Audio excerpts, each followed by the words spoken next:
Hi guys, welcome or welcome back to my channel. Hi, if you're new here, my name is Amani.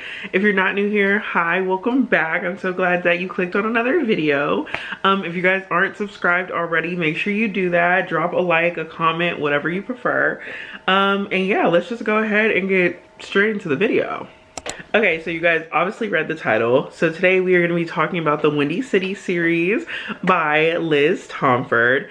I absolutely adore this series. I wasn't really much of like a sports romance girl. For real, the only other time that I read anything that was like sports romance related was the Hoop series by Kennedy Ryan. And I'm going to make a separate video on that like at a different time because we can really get into that series as well. And I was looking for something similar and one of my friends recommended Mile High to me. She really loved it and I was just like, okay, between her and I's book tastes, we are usually on complete opposite sides of what we enjoy. So I was like, okay, if you loved it, I'm probably gonna hate it, and it's always like vice versa. So I was like, we're gonna see what she's talking about. And unfortunately, the first time I didn't get it. I was one of the haters. I was definitely like, this is what everybody's ripping and raving about, and I was just not a fan. And then I think I got on TikTok. I don't want to lie. It was either TikTok or probably Instagram. Probably actually TikTok. And everybody was like ripping and raving about somebody named Ryan Shea. And I was like, who is this individual? And I found out that he is in the second book. And I was like, oh, I should probably read the first book. You can read all the books as a standalone, like there's no issue with that. I am just the type of person that likes the whole like involvement, right? Like I like to know how everybody connects to each other. Why do these people have beef? How are they related? Did they date before? Like I like to know all the things. So I knew that I was gonna have to go back and read Mile High. So I did with a different perspective. Instead of focusing on Stevie not taking Xander's money like I wanted her to, I was like, okay, like she's here for love. Like she's not even, actually she wasn't even here for love. And we're gonna talk about all that in a minute. But once I changed my perspective on it, I was like, wait a minute, this book is kind of fire. And then that's how I got to read the rest of the series. I initially read them on Kindle Unlimited. And then for Christmas, this past Christmas, 2025, one of my close friends, Zaria, she got me 3 of the 5 books as a Christmas gift. So I'm going to show you guys what they look like. I have Mile High over here. And they all have the sprayed edges. How cute is that? And then here are the other 4. So we have The Right Move, Caught Up, Play Along, and Rewind It Back. I'll just tell you guys right now, my favorite out of the entire series is The Right Move because it talks about Ryan Shea. And then if we were to rank them, my second one would be Rewind It Back. And then we would go Play Along and then Caught Up, and then Mile High is still not my favorite, but I definitely understand it now. So I don't hate it. But yeah, let's go ahead and start talking about Mile High. Okay, so if you're new here, there's one thing you should know about me. I love using my iPad. I am an iPad kid down. I read on my iPad. I play Papa's Freezeria on my iPad. I watch YouTube on my iPad. Like this, if I were to do like a purse essentials video or like whatever I carry on me, you will always find my lovely iPad. So before I started this video, I wanted to have some sort of structure because I am a person that gets off on tangents real bad. And once I start, I usually can't stop. So I made like an outline, if you will. It's like an analysis of the entire series. So I have like the summaries written out, the different tropes that go with each, and even a little bit of like a refresher, because again, with the tangents, I can get a little bit ahead of myself and we're gonna be like, wait, I don't remember, how did we, and I don't want to do that to you guys. So I wrote it all out. So we're gonna start off with the first book. This one is called Mile High, like I said earlier. This is the foundation of the series, to be completely honest with you. And the summary, it says, the series begins with Xander, Chicago's cocky NHL superstar, who's known for his bad boy reputation both on and off the ice. When Stevie joins the team as a flight attendant, she's determined not to become another one of his flings. What starts as witty banter slowly becomes a romance centered on healing, vulnerability, and learning your worth. The tropes in this one are, of course, hockey romance, opposites attract, emotional healing, found family, and I could be pushing it a little bit, but I feel like it fell into the category of workplace romance because she's working, he's working, like, and they're together, and like it's, oh, also I would say like a forced proximity kind of vibe as well, because she can't escape him and he can't escape her. Alright, so obviously if we're going to talk about Mile High, we have to talk about the characters of Mile High. So the main two, their names are Evan Zanders and Stevie Shay. Evan does not go by Evan, he goes by Zanders. I noticed this a lot in like anything sports related. Everybody goes by their last name. And it's, to me, it's cute. I like it. It's fun. I know that's what their coaches call them and stuff like that. So he just sticks with Zanders. And then Stevie, I was talking about this to somebody the other day, but I love that she has like a quote unquote boy name. Like Stevie is just such a cute name for a woman. Like I love when girls have boy names, like, you know, like Dylan or what, Alex. I'm trying to think of some more. Dylan's like my top because that's like if I were to ever have children, like that's on my baby list name. So stay tuned for that one. But yeah, Stevie and Zanders are the two main characters of this one. If we were to break them up like their character or their personality, let me check the handy dandy iPad.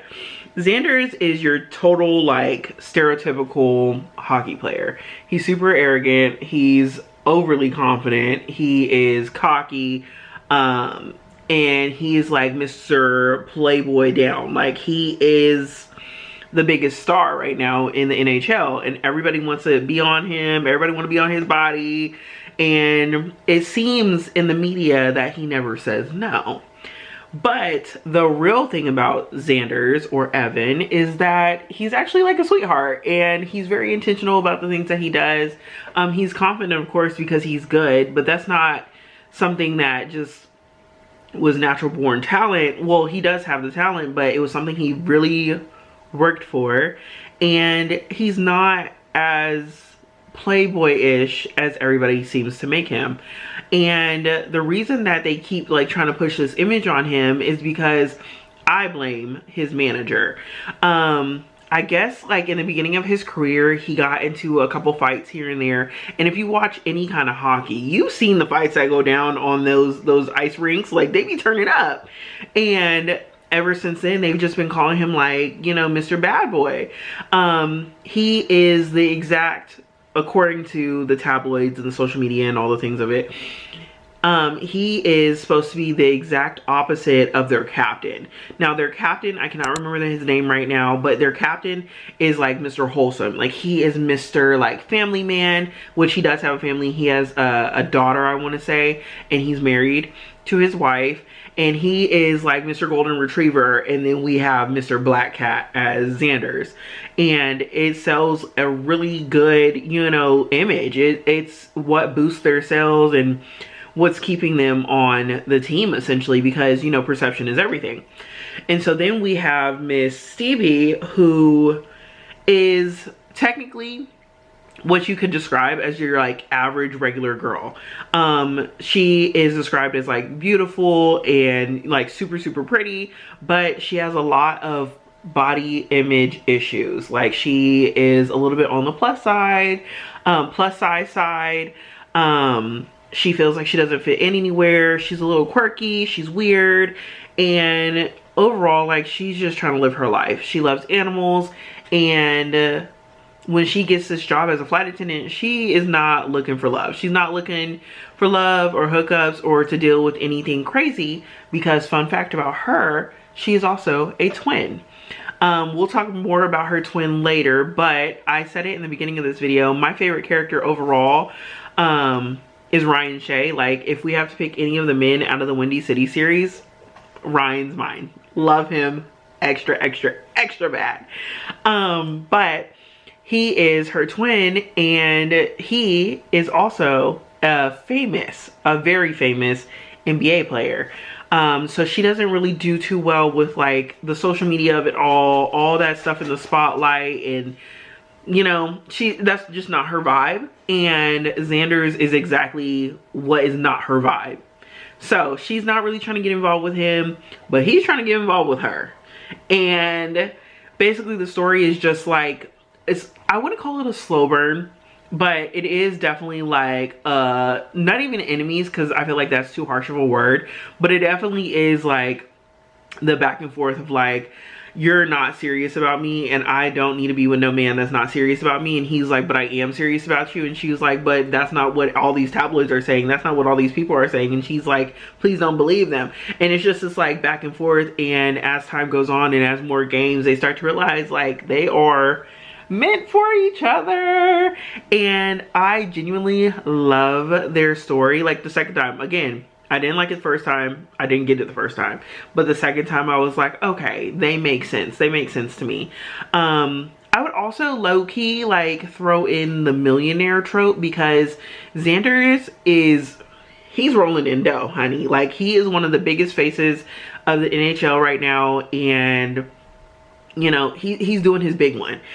He also like dresses the part. Like, somebody was saying, like, I saw this like fan cast on what was that, TikTok, and they were just talking about like him and like how he dresses, and he kind of dresses like he's in 50 Shades of Grey. And he does, like, with the cufflinks, and like he really takes like the game days like seriously and all the things like that. And so he can throw money to whatever issue, and Stevie is a little more on the conservative side of money, because not only does she come from money, but like her brother will always make sure that she's straight, and she just wants to do things like on her own, you know, like she wants to be independent. She's tired of depending on people. One thing that really stood out to me, even in the first time actually, and this is why I didn't completely hate the book, was the relationship that Stevie has with her mother. Her mother, I hate her. That's who I do hate. She's awful. She's this awful white woman that like doesn't know how to be good. Like, she doesn't know how to be a good person. Like, she's constantly nitpicking at Stevie because of her body, and always has some sort of opinion about how Stevie is living her life. And I can see how that ties to her self-esteem issues, because if the person that gave birth to you is your biggest hater, it's hard to think that you're doing anything right in life. And that is a point that I feel like really badly for her. Like, that hurts my heart reading like the storylines between her. And I don't like her dad too much either, because he stayed with her. He like would always be around. He'd just be like, oh, you know how your mom is. No, that's your wife. You need to tell her to chill out. Like, are you parenting or are you just BSing? I do think wait, that might be a spoiler. Okay, I won't say that. But I don't know. He kind of irritated me, but I definitely hated her mother. Did I have anything else to say about the story? The theme here is learning to love yourself before believing somebody else can. Looking beyond how the public perceives you. Mental health and burnout. Oh my gosh, I forgot about this. Xander's is the biggest mental health advocate there is in this series, and I love it so much. I feel like we constantly talk on social media about like men's mental health and like what we can do to help, but like I don't think we actually see certain actions be put into play. And that's not, you know, just like somebody, like an individual's fault, but in this book we do get a lot of Xander's and like how he's helping out and giving back to his community, and I think that is just so fun. We also get a lot of like body positivity, and there's no super like big changes that happen overnight. I have read some books and I've watched a lot of television, you know, like TV shows, movies, where women feel like they can't be loved unless they lose the weight, and that's not true. Like, you are loved like for who you are. Now if you're a terrible person, then I can't help you on that one, but like, just because you have extra weight on you does not mean that you are not worthy or capable of being loved. And I feel like sometimes in all these different forms of media is we get this image that like, oh well, she's in the 200s. No, she has to lose 50 pounds in order to be with the man of her dreams, and that's just not how things work. Like, that's not real life. And so what I do appreciate about this book and this series in general, because Stevie isn't the only plus size girly that we get one a little bit later down the line, actually in her most recent book, but I like that. We got a bunch of like body positivity. Like Stevie is like, she didn't wake up the next morning like after being with Xander's and was like, oh my gosh, I love my body. Like, no, we still got a couple things here and there where she was like, I don't want to wear this, or like, oh, I don't want to go to this because I feel like I'm going to look at like this, da da da da da. And I like that we were still on that journey with her, because also in these like TV shows and movies and even books, we get this whole thing where it's like they wake up the next morning and they're like, wow, I love my life. And it's like, whoa, that was like a 180-degree turn. Like, we need to chill out. So I do appreciate that. Another thing for both of the characters is both of them, I feel like, learn that vulnerability is not a weakness. I think that Xander saw it as one, and that's why he kept up this like bad boy image of himself. And then even with Stevie, like, you don't have to be Miss Independent all the time. Like, it is okay to rely on other people and ask for help. So I love that. And then the last theme that I got from this book, that like, you need a support system. Like, it's okay. And you don't have to do everything by yourself, which I think I just touched on as well. But like, still, you don't have to do everything alone. Overall, I think I said this at the beginning, is that Mile High is the foundation book. And I truly believe that. Like, this is how we meet the other characters for future books. And we basically see the beginning of like this really big, like, dysfunctional family. And I think I was saying this in another video as well, one of my favorite tropes is found family.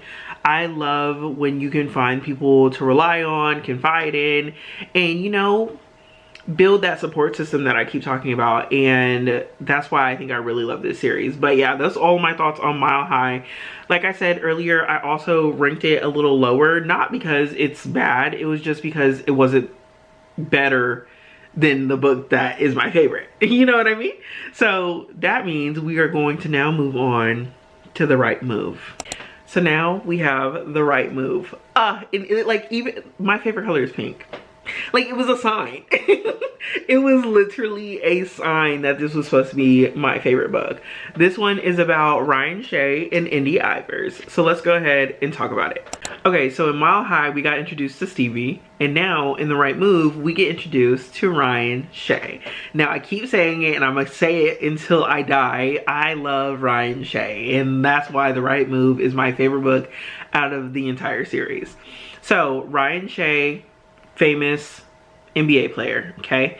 And then we have Indy Ivers, who is Stevie's best friend, also flight attendant. They become best friends through their job, and Indy comes down on some hard times. She was engaged, and the engagement is broken off because of certain circumstances, and she finds herself without a place to live. So Stevie's great mind is like, oh, I know somebody, I know where you can live, and offers up her brother's apartment. So after speaking with Ryan and going back and forth and arguing like siblings do, Ryan reluctantly agrees to let Indy stay with him. And now we'll get into the summary, okay? So Ryan Shay is the captain of Chicago's professional basketball team and lives a life built entirely around routine. Every minute of his day is scheduled, his house is spotless, and basketball is always his #1 priority. He's quiet, reserved, and has spent years convincing himself that he doesn't need anyone. He's been single for a very long time. Meanwhile, Indy Ivers is trying to rebuild her life after ending a long-term engagement. Feeling lost and unsure of what comes next, she accepts Stevie's offer to stay with Ryan while she figures things out. Neither of them are thrilled with this arrangement at first, but because Ryan likes living alone and Indy isn't exactly excited about moving in with someone who's as emotionally unavailable as he seems. But as the weeks go by, the two begin settling into a routine together. They share meals, quiet nights at home, and conversations that slowly chip away the walls that they've both built.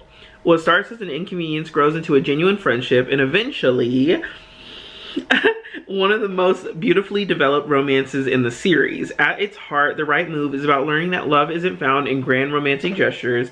It's found in consistency, feeling safe enough to be yourself, and having someone who chooses you every single day.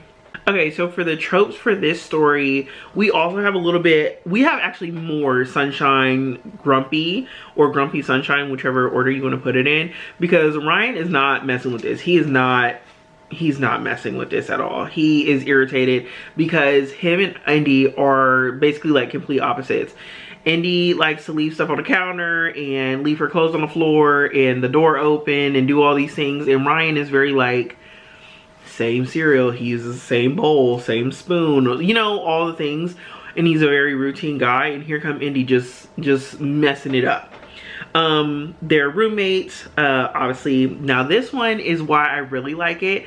I was saying this in another video as well, and I'll say it in here as too. Like, my favorite tropes are found family and slow burn and second chance romance. And in this book, we get a little slow burn action. It's definitely a friends to lovers situation. Again, found family. Now this one, okay, let me back it up a little bit. In Mile High, they get freaky. And I was like, oh, hey Liz, like, I didn't know you got down like that. And in this one, we keep the spice up. Like, yeah. And there's also a lot of emotional growth in this one as well, because I think they take the time to like realize like you don't have to be alone. And I feel like that is low-key a reoccurring theme throughout the entire series. Is like, you need a support system. Simple as that. Like, there's no reason to live this life alone. Like, yeah, we came into it alone and we'll die alone, but like, what about the friends we make along the way? So Ryan isn't your like rude, grumpy romance guy. You know what I mean? I know you guys have read some books that are like, dang, like, he didn't have to say all that. He's not like that. He's just very like, you know, straightforward, but not rude. He's just like, oh, I don't like this, and this is how I do things. You can do those things, not in my face. Just don't do them around me. He's very quiet. He's introverted.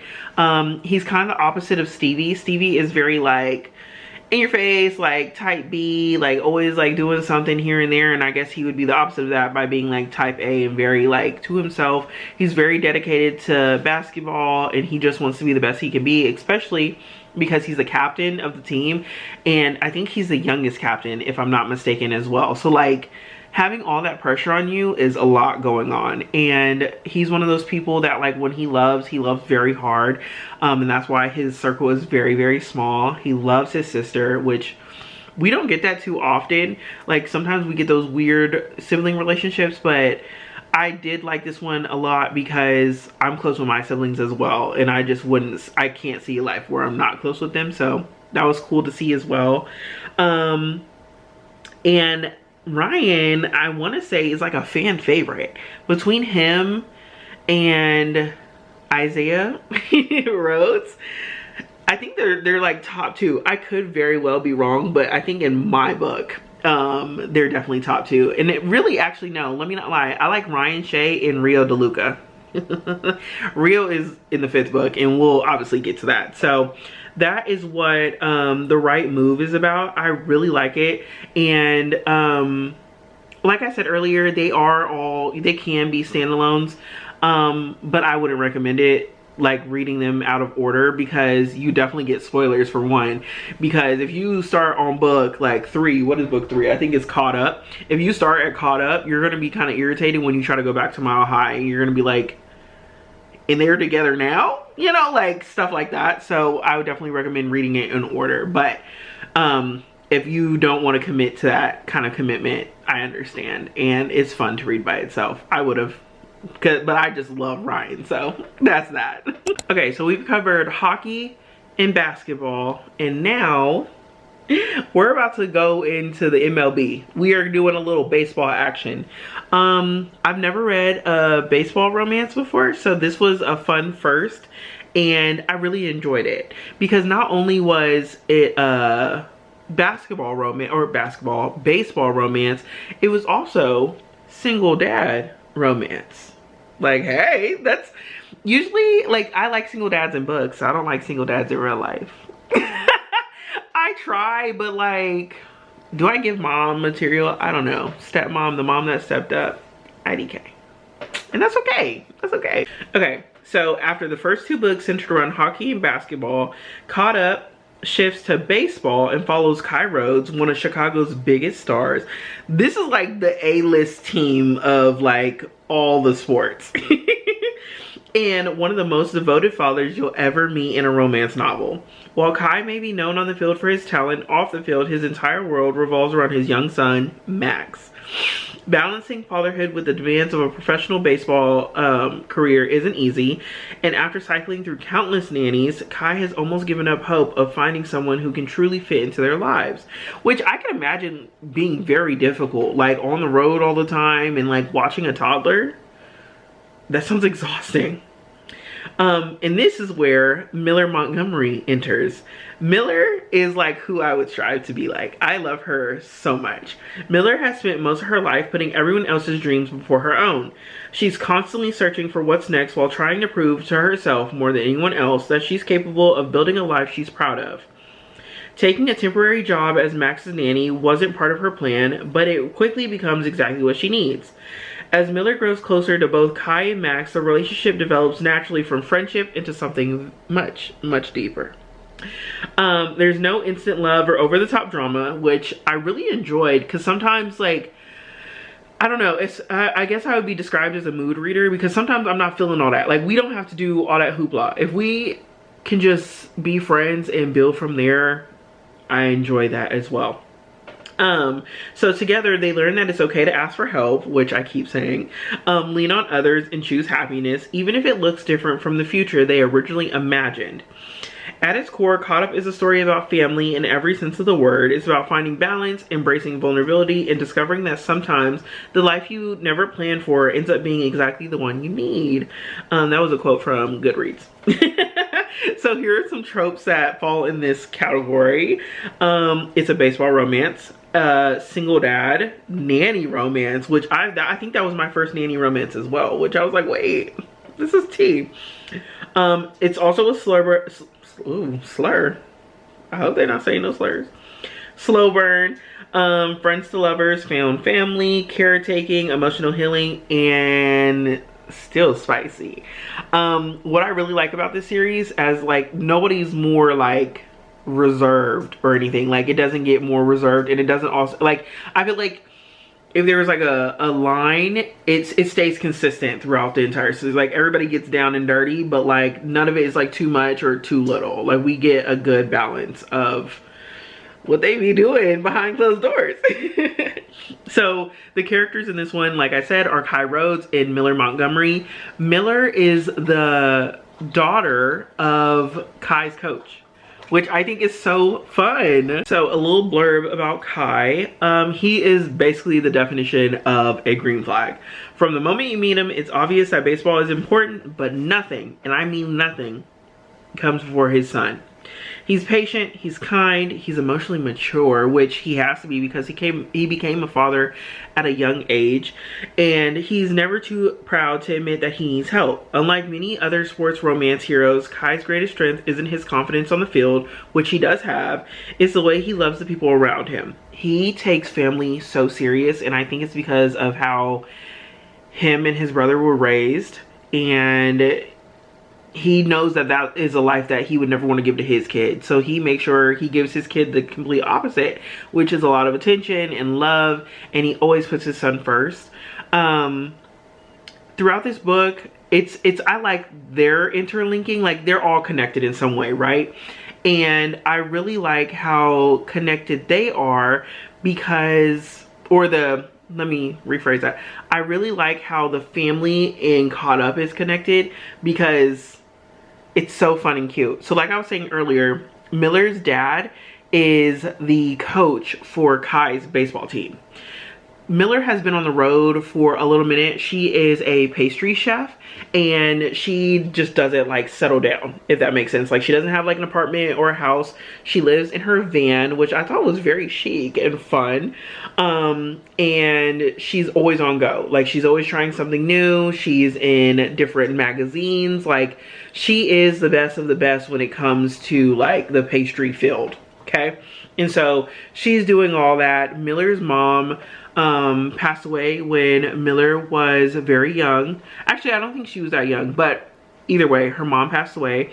And when she passed away, her best friend Miller's dad, stepped up, and he became the dad that stepped up, but Miller will never like admit that, you know what I mean? Like, she will never be like, oh, that's my stepdad or whatever. They're not biologically related, but they might as well be, because she loves that man very, very dearly, and she even carries his last name, you know what I mean? Like, she loves him. And Kai looks at Monty, Miller's father, like a father as well. And so Monty is the one that actually suggests that Miller takes the job as a nanny, because she needed a change of pace anyway. And so that's how they all get connected.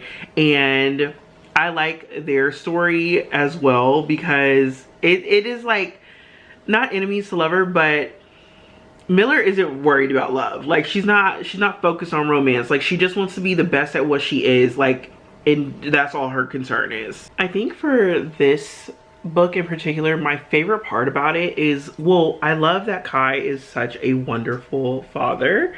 But my favorite part is the way that Miller and Max connect, because she was originally like, I want to say, and I could be lying, I want to say she was very like, not anti-kids, but like that wasn't her main priority. Like, that wasn't something she was focused on. Like I said, she's a pastry chef, so she was just trying to get that, like, she's trying to dominate in that field, and she is still dominating that field, but she had to take a little break, and that's how she became Max's nanny. The themes of this one is clearly baseball, single dad, nanny, found family, slow burn, green flag. Yeah, I think Kai is such a green flag. I love him.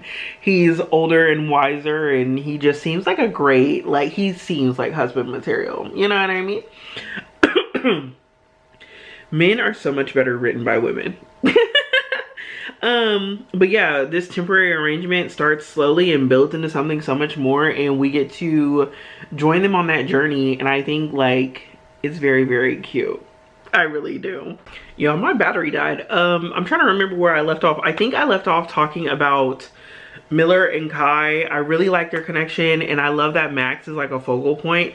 Like, I think sometimes in other books that I've read, like, their children kind of just become like background, and like, of course, like, we should focus on their romance, but also, like, you got to remember that you have children to take care of, and Kai never forgets, and neither does Miller. So I really like that. And then they are all connected to the two other couples. So we have Stevie and Xander's, and then we also have Ryan and Indy. I think, if I'm not mistaken, I think they just know each other because of, like, sports, you know what I mean? They all run in the same sports, Chicago sports circle. So of course we have, like, these are the best players of, like, almost each league. The only thing we don't have is, like, soccer, golf, and football, but I've never read a golf romance. If you guys have, let me know something. So the expansion continues in the next book, Play Along. This one covers Isaiah Rhodes and Kennedy. I do not remember her last name. Does it say? I don't know. I need to probably look at my notes. But just to give you, like, a little brief synopsis of the characters, Kennedy is Miss All About Her Business, okay? She is the only one, she's the only woman that works for the Windy City Warriors. The Windy City Warriors is the baseball team. Now, this is a baseball romance as well. So we've gone from hockey to basketball and then baseball, and now we're still in baseball. Isaiah Rhodes, I don't know if the last name sounds familiar, but Isaiah Rhodes is Kai Rhodes' little brother. And Kai and Isaiah are complete opposites, where Kai is very mature and well-rounded. And I think part of it is because he became a father so young, like, he didn't have time to be playing all these games, but Isaiah does, and he does. Like, he plays big time. And then we have Miss Kennedy, who is, you know, just trying to make it, like, day by day. She has a horribly sexist boss that doesn't let her do anything that she's actually capable of doing because she's a woman, and every day for her, like, is a battle, and she really does not have time to be dealing with Isaiah's shenanigans. But Isaiah, from his POV, he is in love.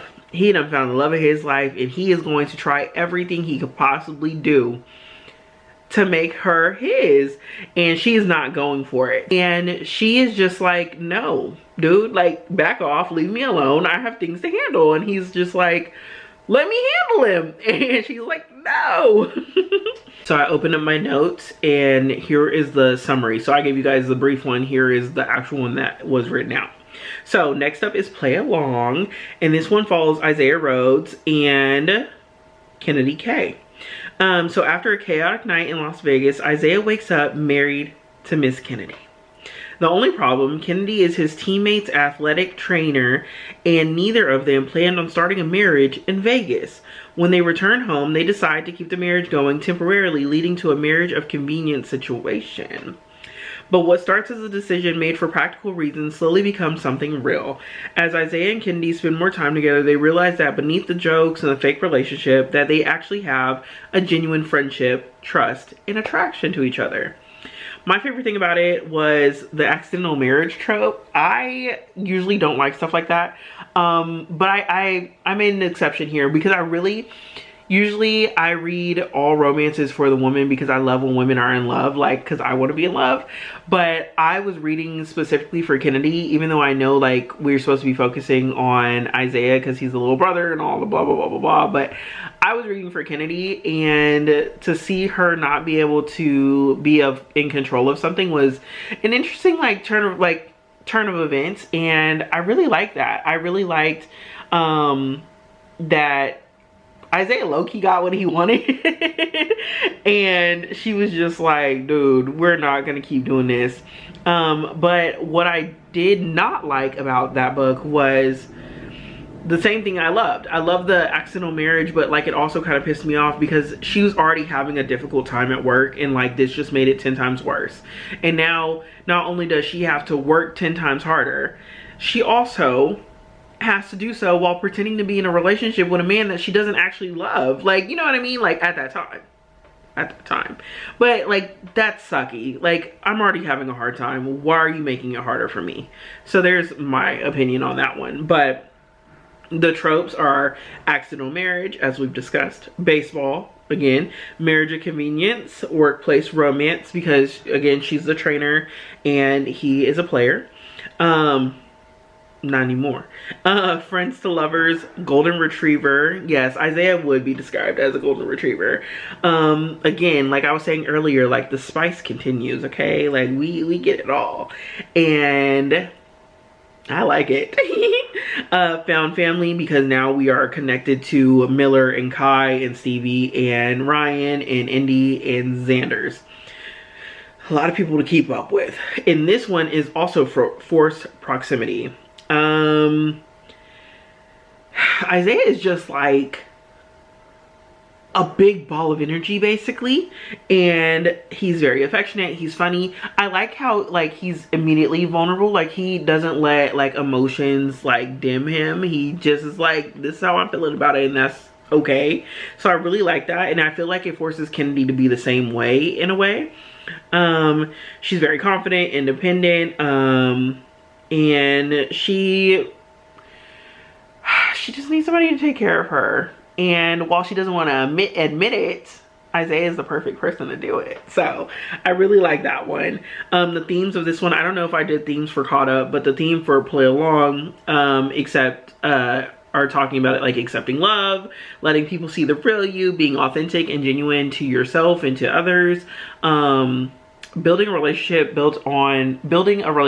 on trust is also an important one. And then you know, life doesn't always have to be so serious. Like, why so serious? We can have fun and be, you know, professional at the same time. Like, we can do it all. I think that one actually might have been the funniest book out of all of them. It's either that one or the following one, but I think Play Along might be the funniest book out of the series.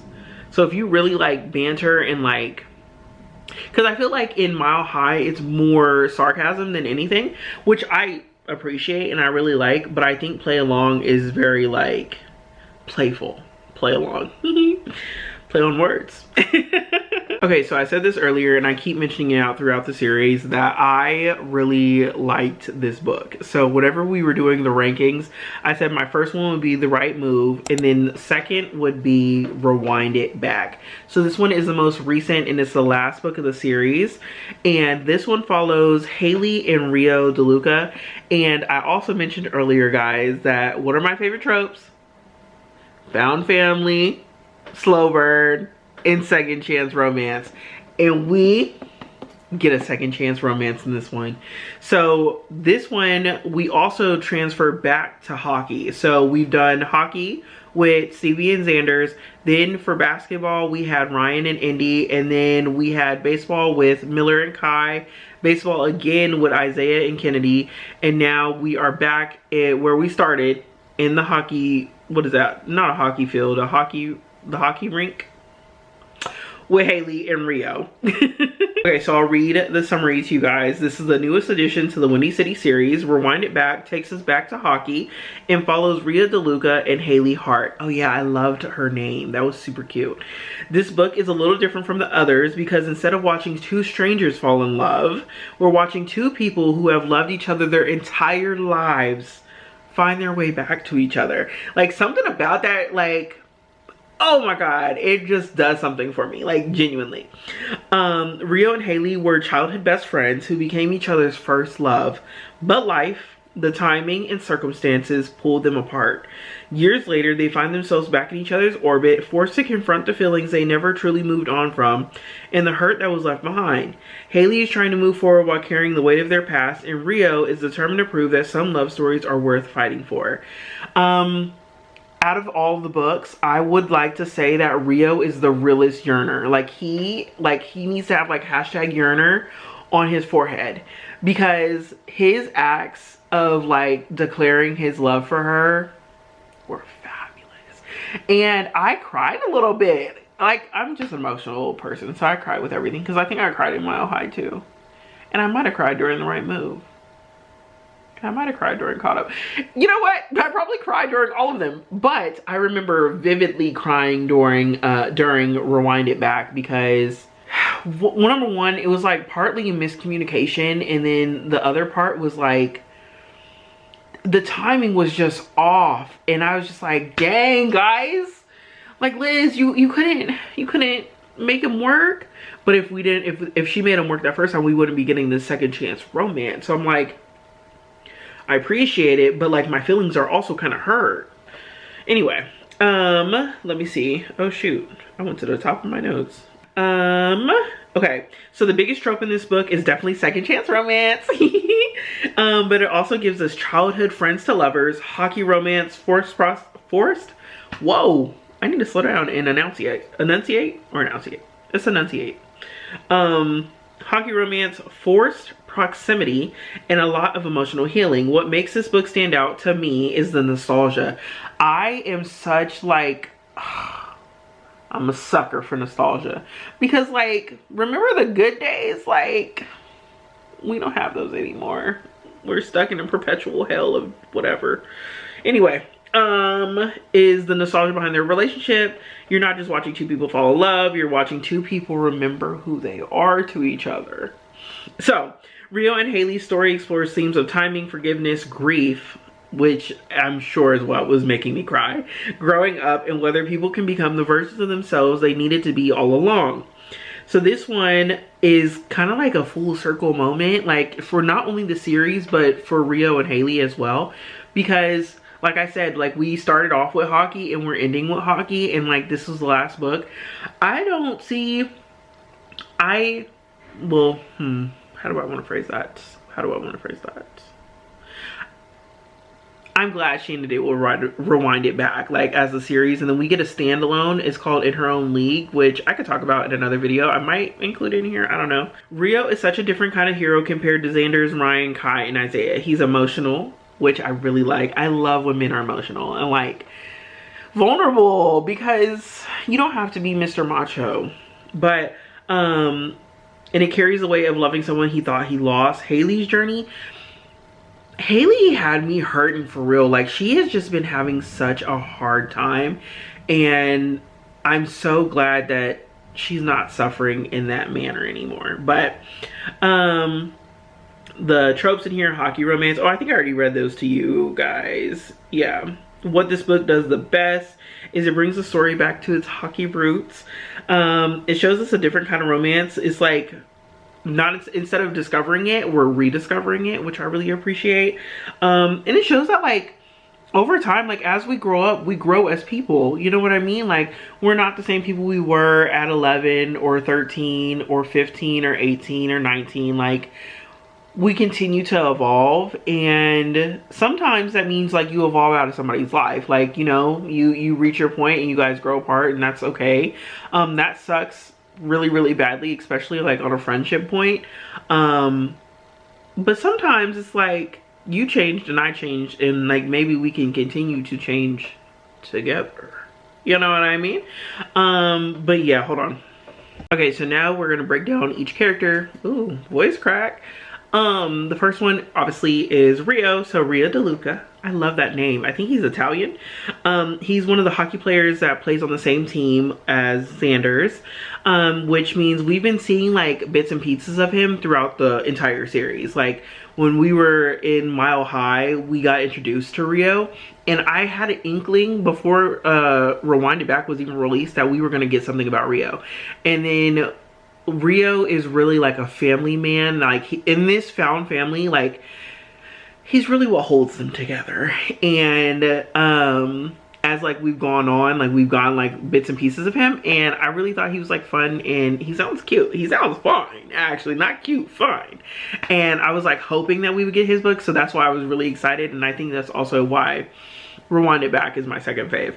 But he's like the team's resident entertainer.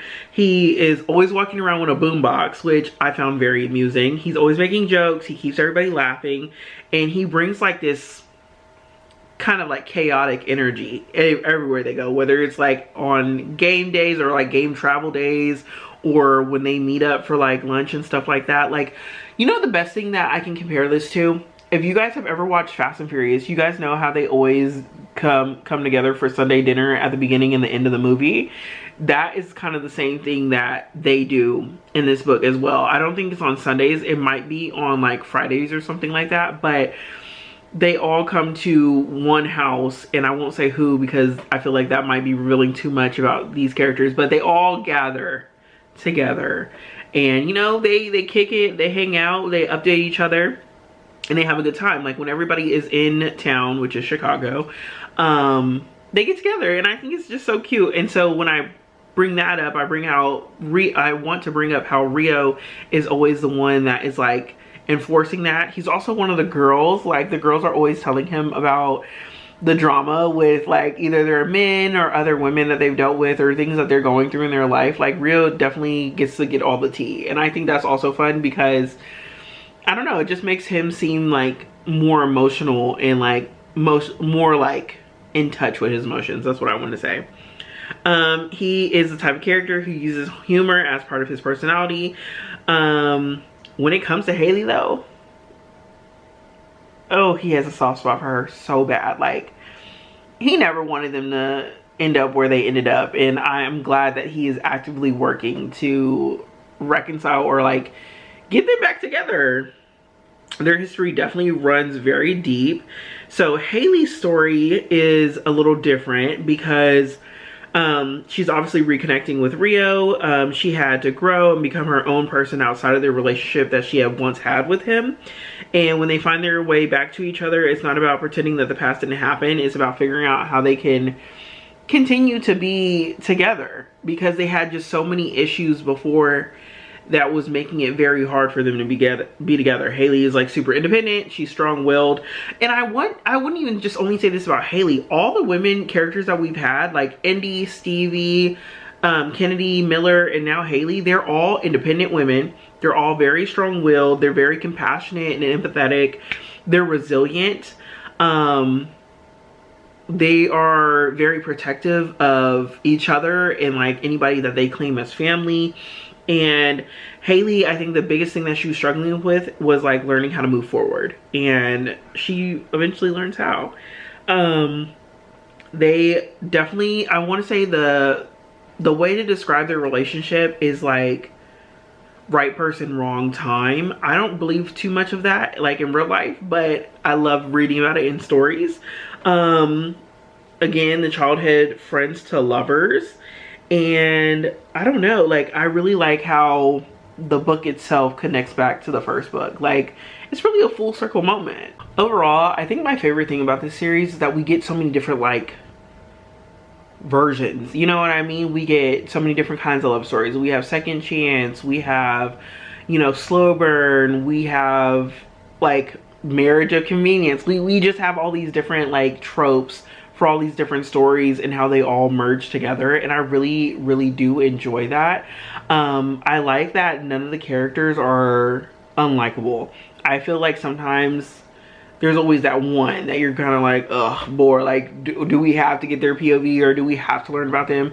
And I liked everybody, like even the men, which again goes back to my point of men that are written by women are definitely the best men. I feel like they got to, it's like, ooh, calm down. I like that all the characters like are reoccurring characters. I like that we still hear about Stevie and Xander's in Rewind It Back, even though they were in the first book. I like that we got introductions and little snippets of like Ryan and Rio and Isaiah and Kai in other books. I like that we get like to, you know, weave through all the different connections and like see how they all bond together. I was nervous when I was reading this series that it would become one of those things where like the girls didn't like each other, or like the boys were like beefing or something like that. And I'm very excited that none of that happened. Like, all the boys treat each other like brothers, and they treat the women like their sisters, except for their partner, of course. And the women do the same back, and like they really did build a family out of all of their, you know, grief and trauma, and like just trying to live throughout life, like the fame and the success. Like, I really enjoyed that. So I would definitely recommend the series. That's why I gave you guys this long video, because I don't even know how many minutes it is. But if you ever have the time and you're looking for another sports romance, I would definitely recommend the Windy City series. And then on top of that, if you enjoy it, and if you've already read it and you just want to hear me talk, shout out to you. But Liz Tomford is currently working on like a California basketball series, if I'm not mistaken, which I am definitely going to tap into, because my favorite sport of it all is basketball. That's why I really liked Kennedy Ryan's Hoop series. Now, what I would say about that series is you need to go in there emotionally prepared. Like, I need you to have a shield of armor around your heart, because long shot, oh honey, that's gonna give you a run for your money. But that's another thing that I would like to go back to talking about the Windy City series, is that yes, we get some emotional you know, tidbits in here, and like, but none of it is like, well, is there? I think there's 1 or 2 trigger warnings, but they're not like so intense that you have to like stop reading, you know what I mean? Or like, you need to go therapy. You need to go to therapy. You can read it, and I enjoy that. Or maybe if you, I guess it just depends on your tolerance. For me, I didn't feel like I needed to like talk to my therapist about it. I was cool. But yeah, I would definitely recommend. I want to say thank you to all of you guys for watching this long through. If you get to this end, I need you to comment your favorite food, because I'm hungry right now. I won't be hungry when I upload this, or maybe I will. I don't know. I be editing in bits and pieces. But if you got this far, comment your favorite food. Love you guys. I'll talk to you guys later.